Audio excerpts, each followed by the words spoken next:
अजमेर के किशनगढ़ से यह बड़ी खबर है, जहां पर रूपनगर में भू माफिया ने अंधाधुंध फायरिंग की। बेखौफ बदमाशों ने खुलेआम फायरिंग कर दी।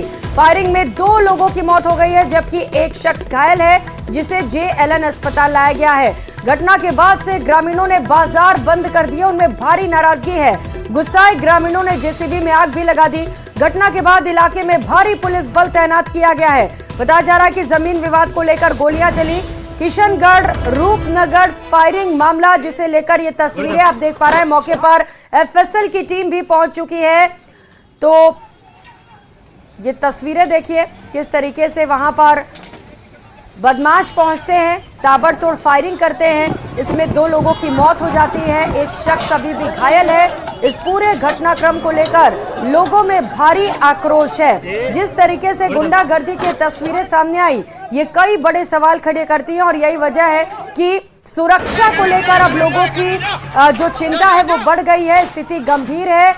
पुलिस समझाइश में जुटी हुई है, लेकिन समझा नहीं पा रही है। पुलिस मौके पर तैनात की गई है। बड़ी संख्या में FSL की टीम वहां पर पहुंची हुई है और घटनाक्रम की जानकारी ली जा रही है। प्रत्यक्षदर्शियों से पुलिस वहां पर जानकारी इकट्ठा कर रही है। जमीनी विवाद से जुड़ा ये पूरा मामला बताया जा रहा है, जिसे लेकर 2 गुट आमने सामने हो गए और दोनों पक्षों ने एक दूसरे पर लाठी और डंडों से हमला कर दिया। मारपीट की गई, गाड़ियों में तोड़फोड़ की गई। एक पक्ष की ओर से इस दौरान गोलियां भी चलाई गई।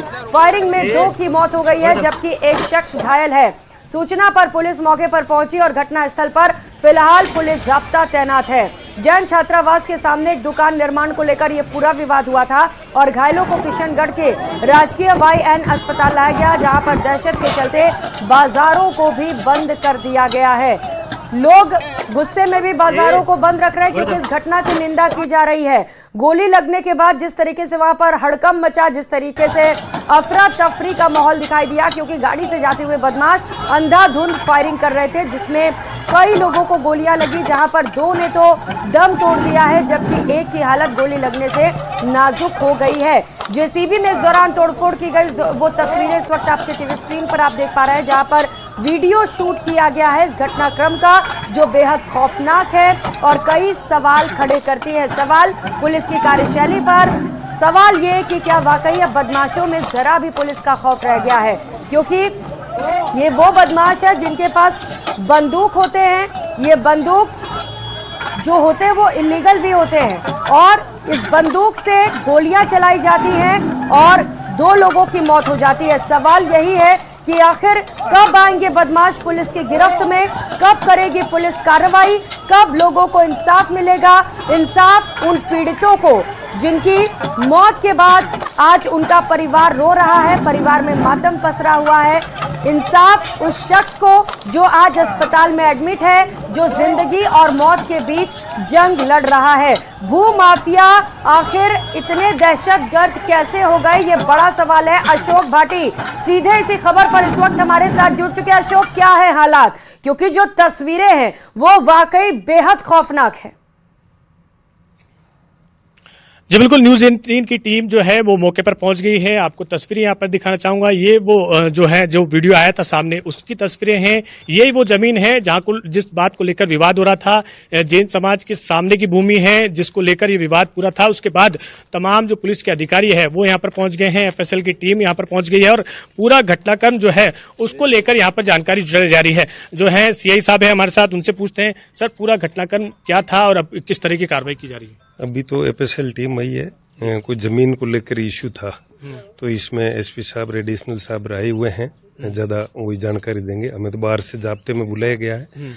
कोई जमीन के लेके इशू हुआ था। कितनी कोई डेथ वेथ हुई है? एक आदमी की बता रहे हैं और एक इंजर्ड बता रहे हैं। तो एक जो है व्यक्ति शकील, उसकी मौत हुई है। ये पूरा जो मामला है, जब वो गाड़ियां दौड़ी थी, जो गैंग बताई जा रही है, उसकी गाड़ी पर जब पत्थरबाजी हुई थी तब वो उसे छोड़कर यहाँ भागे थे और उसके बाद इस गाड़ी को जो है आप देखेंगे किस तरह से तोड़फोड़ यहाँ पर ग्रामीण की ओर से की गई थी। इस भूमि पर जो है 4 दीवारी की कोशिश बताया जा रहा है कि सरपंच है की ओर से इस जमीन को कर पट्टे जारी किए गए थे, जिसका विरोध जो है वो गैंग की ओर से किया गया था और उसके बाद ये पूरा घटनाक्रम है वो सामने आया था। ये डंपर है, अब जो है पुलिस इसमें कार्रवाई कर रही है, जो टीमें हैं वो गठित कर दी गई है। जो बदमाश थे वो कहां से आए थे और कहां जा रहे थे, इसी को लेकर जो है वो अभी कार्रवाई यहां पर जा रहे हैं। और आपको दिखाऊं, ये जो है जिस तरह से वारदात हुई थी, उस वारदात के बाद जो है अब पुलिस जो है इस मामले में उचित कार्रवाई कर रही है और कहां पर कार्रवाई का जो है आश्वासन दे रही है। कौन कौन यहाँ पर दहशतगर्दी के वो चंद मिनट्स का वीडियो भी हम सबसे पहले न्यूज़ 18 राजस्थान पर दिखा रहे हैं कि किस कदर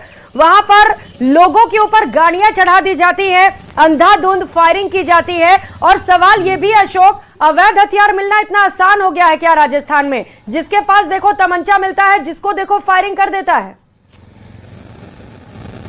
जी बिल्कुल, अलग अलग जगहों पर जो है इस तरह की घटनाएं सामने आती हैं, जहां पर अवैध हथियार हो या फिर हथियार हो, उनके माध्यम से जो है फायरिंग की वारदात को अंजाम दिया जाता है, दहशत फैलाई जाती है और उसके बाद जो जमीनें होती हैं उनको जो है कब्जा करने की नीयत से इस सभी कार्य को अंजाम दिया जाता है। ये बदमाश कौन थे, इसे लेकर हालांकि पुलिस अपनी जानकारी जुटाई जा रही है और कहां से ये आए थे, कौन थे, कौन सी गैंग के सदस्य थे या फर्जी कोई गैंग बनाकर इस जमीन को हड़पने का प्रयास कर रहे थे, उन सभी पहलुओं को लेकर अब एफएसएल की टीम अपने साक्ष्य जुटा रही है। जो मौत हुई है शकील, उसकी दुकान बताई जा रही है वो पास में ही थी और वो केवल देखने यहाँ पर जो आया था और देखने के बाद जब फायरिंग हुई थी उसमें जो है शकील की मौत हो गई थी और जो नारायण कुमावत है वो भी यहीं का निवासी बताया जा रहा है। तो जो जिसकी जमीन है वो अलग मामला है और जो फायरिंग करने वाले बदमाश है वो अलग है, लेकिन मासूम जो लोग हैं वो इस दहशतगर्दी और इस मामले के चलते उनकी मौत होगी। आप देखेंगे जो डंडे हैं वो जो साथ में लेकर आए थे अब वो यहाँ पर छोड़ के भागे हैं। ये जो पाइप है उनकी गाड़ियों में जो मिला है और इसी तरह से अलग अलग हथियार जो है जिस तरीके से उन्होंने फायरिंग की है, फायरिंग की वारदात है वो अलग है और जो जमीन का मामला था वो अलग है। कैसे कनेक्शन जोड़ा जाए इन दोनों मामलों का? जमीन का मामला है। ये जो जमीन है जिसे हम दिखा रहे हैं, ये जमीन पहले सरकारी थी, लेकिन सरपंच ने जो है इसका पट्टा किसी को जो है दिलवाया था। उस पट्टे के बाद जो बदमाश हैं, जो गैंग है, उसका ये कहना है कि ये हमारे कब्जे में थी और इस कब्जे को लेकर ही आज वो यहाँ पर उसको हटाने आए थे। जो बदमाश थे, जो मालिक बताया जा रहा है जिसको पट्टा जारी किया था, वो यहाँ पर साफ सफाई करने आए थे। इसकी सूचना जो है गैंग को मिली थी और उन्होंने यहाँ पर जो है फिर दहशत फैलाने का काम किया। गोलीबारी यहां पर की गई और घटना के बाद एक की मौत हो गई और एक घायल हो गया। अब इस मामले में जो है पुलिस अपने साक्ष्य जुटा रही है। आप देखेंगे वो जेसीबी है जो जब यहां पर जो साफ सफाई करनी थी उसको जो है जेसीबी यहां पर लेके आए थे, ईंटें यहां पर आ गई थी। लेकिन आज जब राज्यपाल यहां पर आए थे उस दौरान क्योंकि थाना पुलिस और जो जाब्ता है यहाँ का वो अजमेर चला गया था और इस मामले की जो पूरी जानकारी है वो शायद दहशतगर्दों को थी और इसी कारण जो है उस मामले को लेकर जब वो तुरंत यहाँ पर आए और उसके बाद जब यहाँ पुलिस का जाब्ता और पुलिस मौजूद नहीं थी और इस घटना को अंजाम दिया है। आपको बता दूं यहाँ से चंद कदमों की दूरी पर ही जो रूपनगढ़ थाना है वो मौजूद है।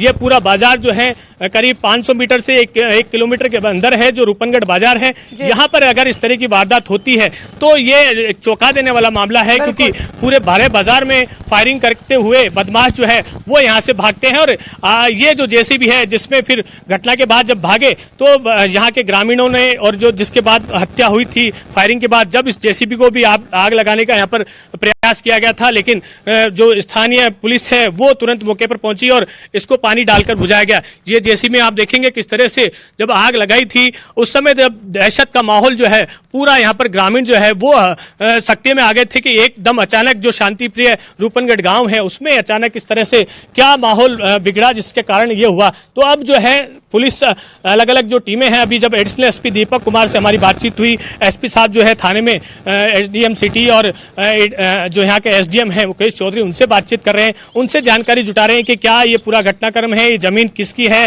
पुरानी जमीन जो थी वो सरकारी थी तो पट्टे क्यों जारी किए गए इसके, और पट्टे जारी किए गए तो ये दहशतगर्द जो है वो उससे क्यों लेना चाह रहे हैं। तो इस पूरे घटनाक्रम को लेकर अब प्रशासनिक स्तर पर अपनी जांच हो रही है और वहीं पुलिस जो है क्योंकि हादसा बड़ा हुआ है, मेन मुख्य बाजार है और मुख्य बाजार के बाद अगर ये बेशकीमती जमीन है तो उस पर ये फायरिंग की जो घटना है वो हुई है। तो इस पूरे घटनाक्रम को लेकर अब जो है एफएसएल की टीम यहाँ पर पहुंची है, जो स्पेशल जो टीम है वो यहाँ पर पहुंच गई और साक्ष्य जुटाने के साथ साथ किस तरह से इस मामले में आरोपियों की गिरफ्तारी हो उसे लेकर अपनी जानकारी यहाँ पर जुटाई जा रही है। जी अशोक, चूंकि अब 2 लोगों के मौत के मामले से जुड़ चुका है ये पूरा मामला, तो क्या कार्रवाई की मांग की जा रही है। रूपनगर के जो गांव वाले हैं उनकी ओर से, जिन लोगों के घर पे मौत हुई है उनकी ओर से कुछ डिमांड्स रखी गई है क्या अब तक?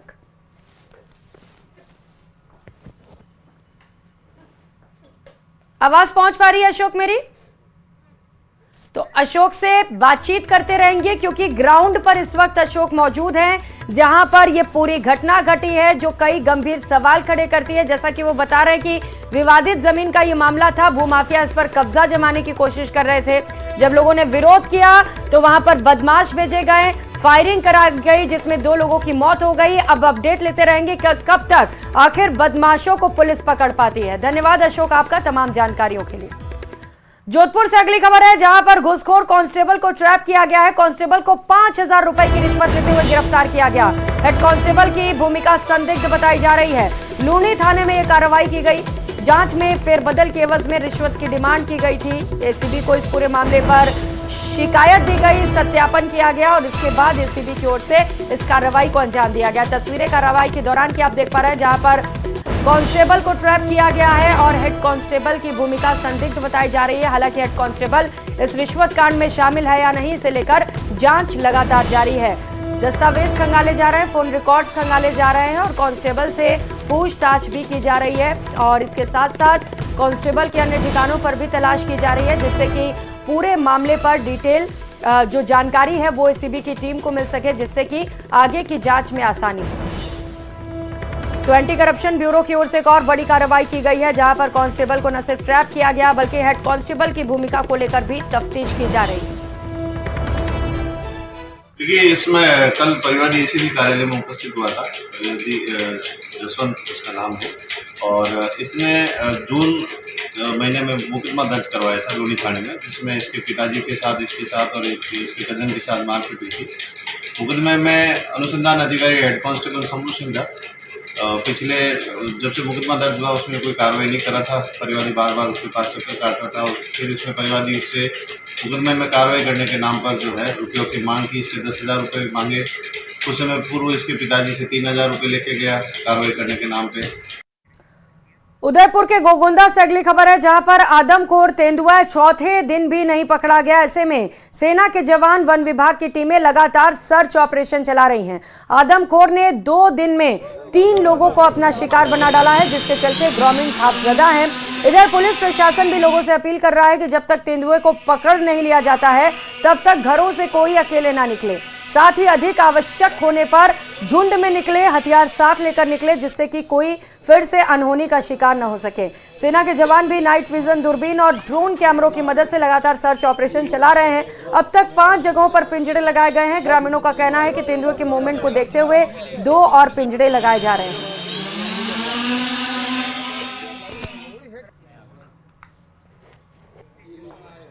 तो गोगुंदा में दहशत है क्योंकि यहां पर आदमखोर तेंदुए का आतंक है। महज 2 दिनों में इस तेंदुए ने 3 लोगों को शिकार बना डाला है और ऐसे में जो लोग हैं वो डरे हुए हैं, घरों से निकलने में कतराते हैं। हालांकि पहला मौका है जब सेना के जवान सर्च ऑपरेशन में जुटे हुए हैं, जब सेना के जवान तेंदुए को पकड़ने में जुटे हुए हैं। तस्वीरें आप देख पा रहे हैं जहां पर टेक्नोलॉजी का इस्तेमाल भी किया जा रहा है। 3 अलग अलग तस्वीरें इस रेस्क्यू ऑपरेशन से जुड़ी आपको दिखा रहा है जहां पर तेंदुए के रेस्क्यू के लिए पूरी की पूरी टीम जुटी हुई है। वन विभाग से लेकर कई बड़े अधिकारी भी लगातार वहां पर निरीक्षण कर रहे हैं और साथ ही साथ सेना की 2 टुकड़ियां वहां पर तैनात की गई हैं जिससे कि जल्द से जल्द आदमखोर तेंदुए को पकड़ा जा सके।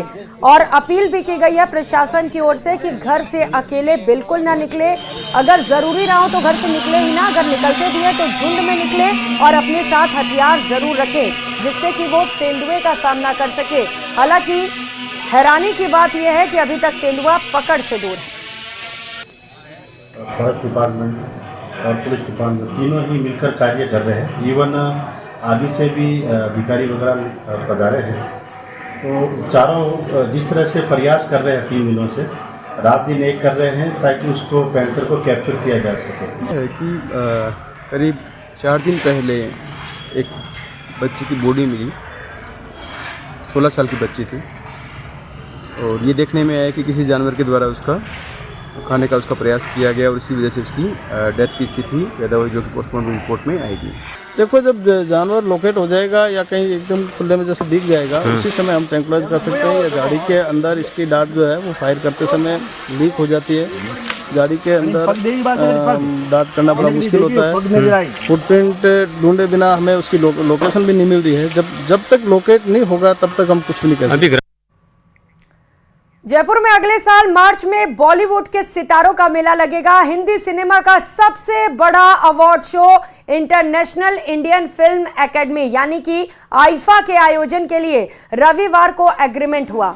जयपुर के अल्बर्ट हॉल में हुई इस सेरेमनी में डिप्टी सीएम दिया कुमारी भी मौजूद रहीं। इस मौके पर आईफा के वाइस प्रेसिडेंट सुरेश अय्यर मौजूद रहे। ये आयोजन अगले साल जयपुर में 7 से 9 मार्च तक आयोजित होगा। आईफा अवार्ड शो 3 दिन Jaipur exhibition and convention centre में 7 मार्च से शुरू होगा। ये इंडिया में दूसरी बार आयोजित हो रहा है। इससे पहले साल 2019 में मुंबई में ये शो हुआ था। आईफा का आयोजन जयपुर में होने से टूरिज्म और इंडस्ट्री की दृष्टि से फायदा होने की उम्मीद है।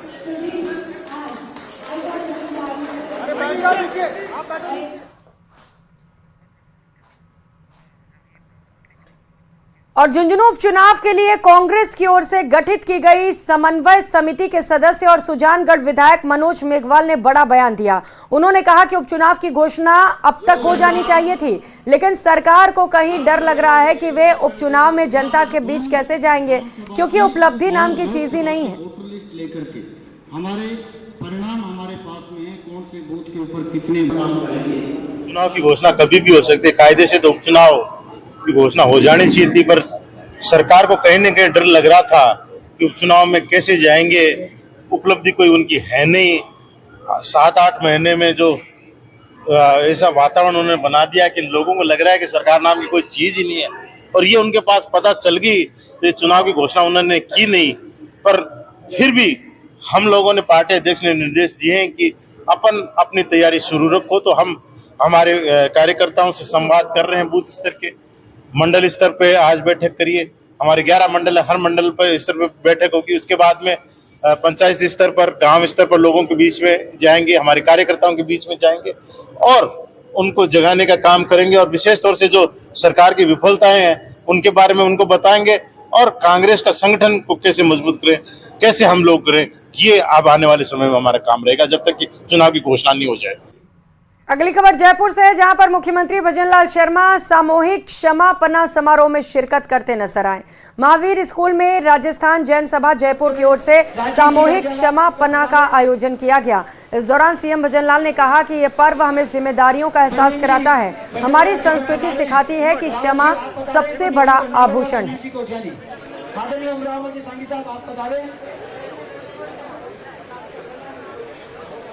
संरक्षक महोदय आप भी बता रहे, श्री महावीर जी कमर जैन शिक्षा परिषद मनुष्य का स्वाभाविक गुण है, लेकिन उस गलती को स्वीकार करते हुए क्षमा मांग लेना यह बहुत बड़ा मानवीय गुण भी है। और इसके साथ सामने वाले को क्षमा करना भी बहुत बड़ी बात होती है। यह काम कोई वीर ही कर सकता है।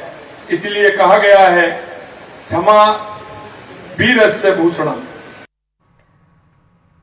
बाद अब जलभराव की शिकायतें तो कम हो गई, लेकिन खराब सड़कों की शिकायतों के बढ़ने का सिलसिला जारी है। निगम, जेडीए और जिला प्रशासन के कंट्रोल रूम पर 2000 से ज्यादा शिकायतों के साथ लोग सबसे ज्यादा खराब, टूटी और गड्ढों वाली सड़कें की शिकायतें दे रहे हैं।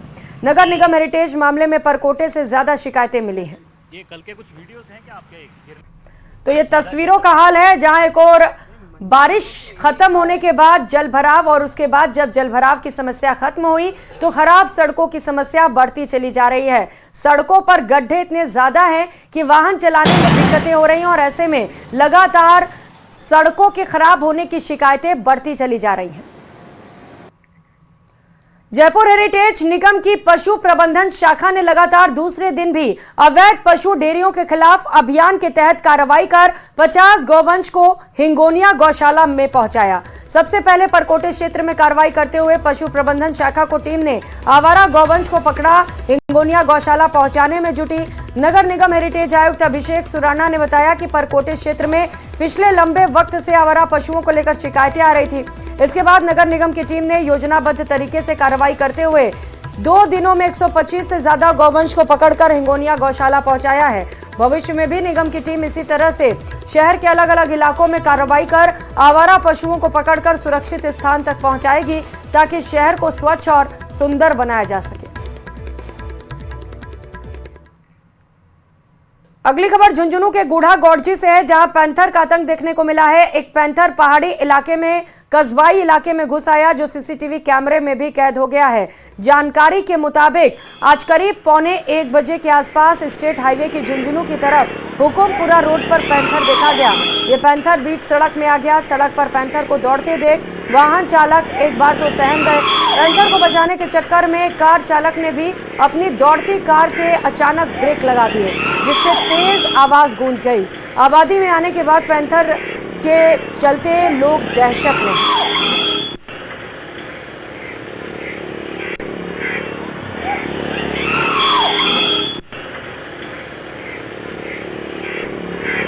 तस्वीरें आप देख पा रहे हैं, सीसीटीवी में पैंथर का मूवमेंट कैद हुआ है। आबादी के क्षेत्र में जब लोगों ने सड़क पर पैंथर को दौड़ते हुए देखा तो उनका कलेजा मुंह को आ गया। इस दौरान एक बाइक सवार जो है वो दुर्घटनाग्रस्त भी हो सकता था, लेकिन उससे पहले वो निकल गया। लेकिन जब कार चालक के सामने ये पैंथर दौड़ते हुए आया तो कार चालक ने अचानक से ब्रेक लगाई, जिसकी वजह से तेज आवाज भी आई।